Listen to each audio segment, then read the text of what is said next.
Guys, it begins because the Russian freedom fighters, they started pressuring immensely the Putin's Z army. The territory of Russia itself started shrinking rapidly as Russians already lost at least 2 cities, making entire battalions surrender. And Putin, in his so-called elections in one of the regions, he got 99.28% of the votes. I mean, what else would you expect, right? Yes, this is a new background, but more about all of this in just a couple of minutes. What's up, investors? It's the Russian dude. And let's get straight to the point and talk about some ridiculous Russian propaganda. Yeah, this was the random one, well, that's okay. So, ridiculous Russian propaganda are the presidential elections, quote-unquote, in Russia. So, Putin obviously won, I mean, what else would anyone expect? And just like I predicted in one of my previous videos, he would get somewhere around 85-87%. That was my main assumption. He did not want to make it like 98%, not to look like North Korea. And so eventually he did end up winning with, to be precise, 87.28% of the votes.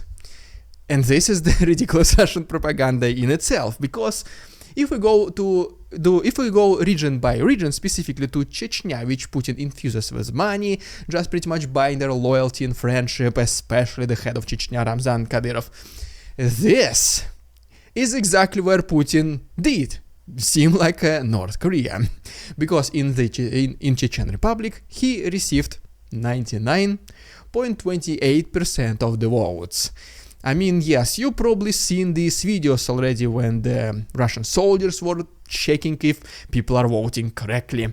You probably seen the videos when there was like infusion of brand new ballot papers with already pre-filled information, but you know, like at this point it does not matter. If you ever guys felt useless, just think about that there were actually people on the payroll who had to count votes in the presidential elections in Russia. Like this puts things in perspective, right? And well, it also looks like that Americans did interfere with the Russian presidential elections, precisely like Putin predicted.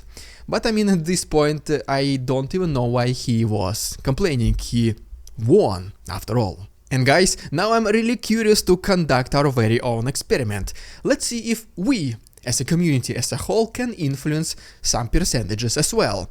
And the percentages I'm talking about is you who are still watching not subscribed.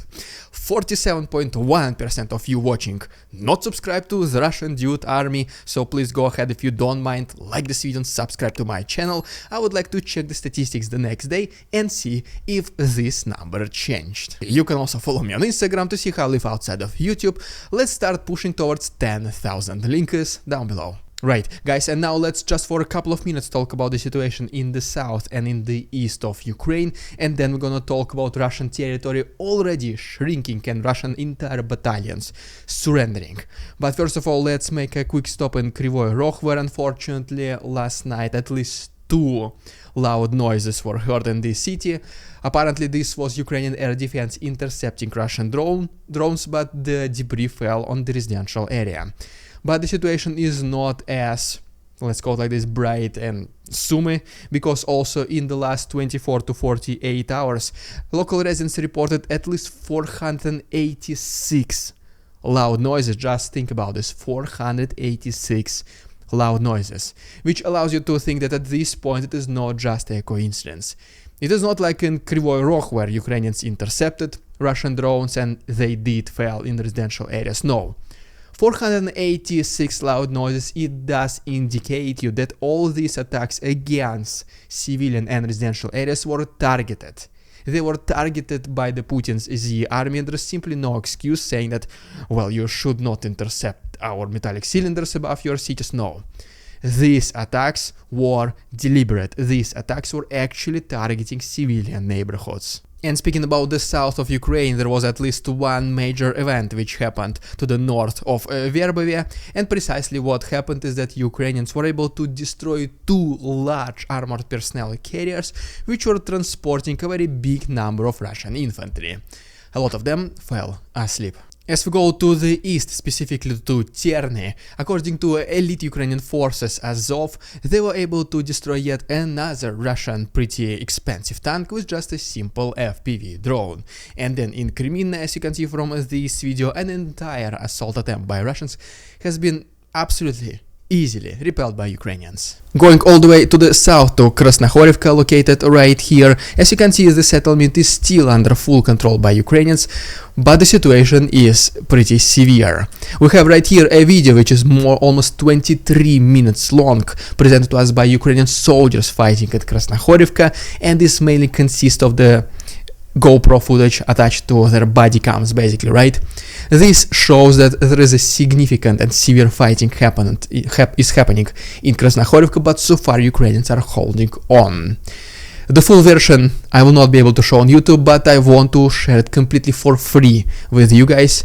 The link to it will be on my Patreon. Link to my Patreon is also down below. But as we go back north, specifically to Bakhmut frontline, right here is the video from Klishivka, where once again Ukrainians were able to repel yet another assault attempt by Russians. And right here is also a video from Chasiv Yar, which is still also, as you can see, under the control by Ukrainians, but reportedly, according to the last several weeks, this is exactly where Russians are focusing their attention right now, as we speak. Once again, the city is under control by Ukrainians, but the situation grows more complicated every single day. And according to Ukrainian soldiers fighting inside this settlement, they're getting extremely low on supplies, munition, military vehicles, and obviously weapons themselves. They are able to hold it right now, but they need urgent support. As we go to what is used to be one of the most intense combat zone in the entire east of Ukraine, Avdiivka frontline, Russians continue to try to push to the west of this settlement as well. And reportedly, Ukrainians were able to repel those attacks, and in the process of it, they also were able to destroy a pretty rare S-60 gun truck and anti-air defense system of Russians. And then as we go even more a little bit to the south, to the settlement called Marinka, located right here. According to this video, Ukrainians were able to repel another assault by Russians, destroying 2 tanks and 3 infantry fighting vehicles. But wait! There is more. Going even more to the south to Novomikhailivka, where, believe it or not, yet another assault attempt by Russians happened, which was fully repelled by Ukrainians as well.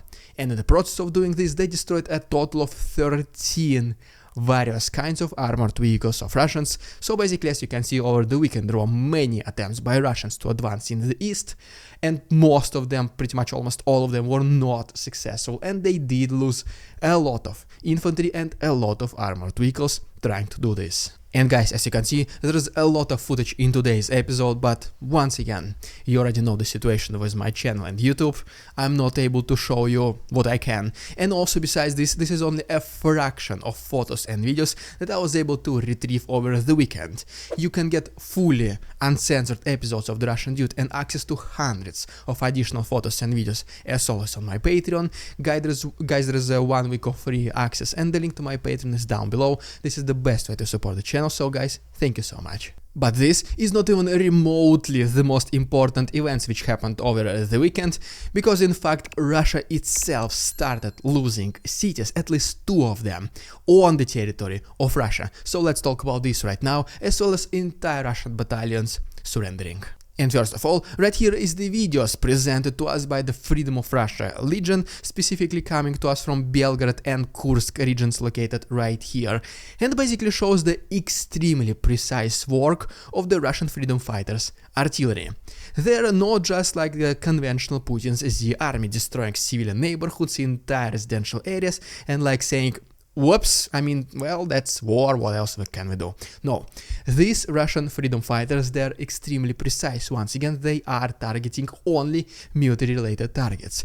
And for example, in this video, you will be able to see that the entire military command post of Russian Z army was destroyed, nothing else was affected. And then the tank of also Putin's Z army was destroyed as well. Then is the video from Tetkino, located right here, where once again they were able to destroy an entire military warehouse of Russians full of munition, weapons and other military related things, let's call them like this.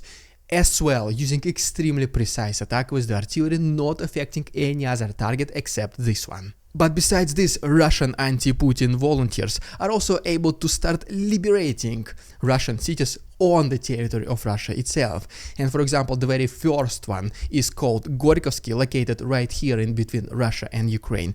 And as you can see from this video, it is not just the representatives of those Russian freedom fighters, it is also some guys from Ichkeria battalion, which are basically anti-Kadyrov, anti-Putin Chechens. And then, if you remember, we have yet another volunteer of Russian fighters called the Siberian battalion, and they right here showed us a picture from Kozinka, with also their flags being installed in this settlement, bringing the total number of Russian liberated cities to already 2.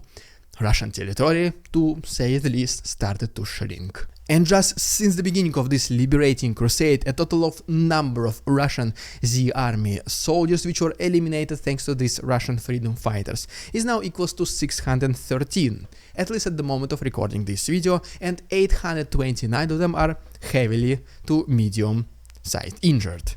Besides this, they're also able to destroy a total number of almost 100 armored vehicles of various kinds, with 20 of them being infantry fighting vehicles and 7 tanks. And obviously, whenever the conventional regular army of the Russian Federation sees those losses, sees this immense pressure by those anti-Putin Russians, and then at the same time they do not see any support at all from the Ministry of Defense of Russia itself.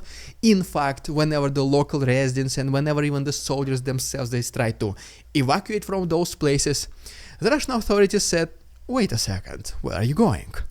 Go back to your homes, go back to your posts, your positions. Nothing is happening, there is no anti-invasion, nothing is happening, everything is under control. Just stay home and we will protect you. While in fact the only thing they're trying to do is to contain the spread of misinformation, as they would call it. But there only one thing they forgot. It is no longer a Soviet Union. It is no longer when you have to use only phones. You actually have internet and people can share videos in split second. Well, apparently they did forget this pretty crucial thing. And so, as a result of all this, it is no wonder that the entire battalions of Russian conventional army started to surrender. I mean, 613 of them were already eliminated and still there is no response from the Russian army. So they simply do not want to fight for this regime. Hopefully in the near future, rather sooner than later, more and more of regular Russian soldiers will understand who are they fighting for, and they will start doing exactly the same. And ultimately, the activities by Russian freedom fighters were spotted way. And just to give you an idea how ridiculous the ignorance of some Russian authorities is, Kirill Budanov, the head of defense intelligence of Ukraine, already spotted and commented on the activities of those Russian freedom fighters. He basically said that those anti-Putin volunteers, they were helping Ukrainians pretty much since day one. But it is only recently which their attempts started to be more successful and more impactful. That is why at this very moment Ukrainian army will focus more on helping those anti-Putin soldiers, because obviously the situation right now on the front lines is extremely complicated, so they do have to focus on protecting their own land.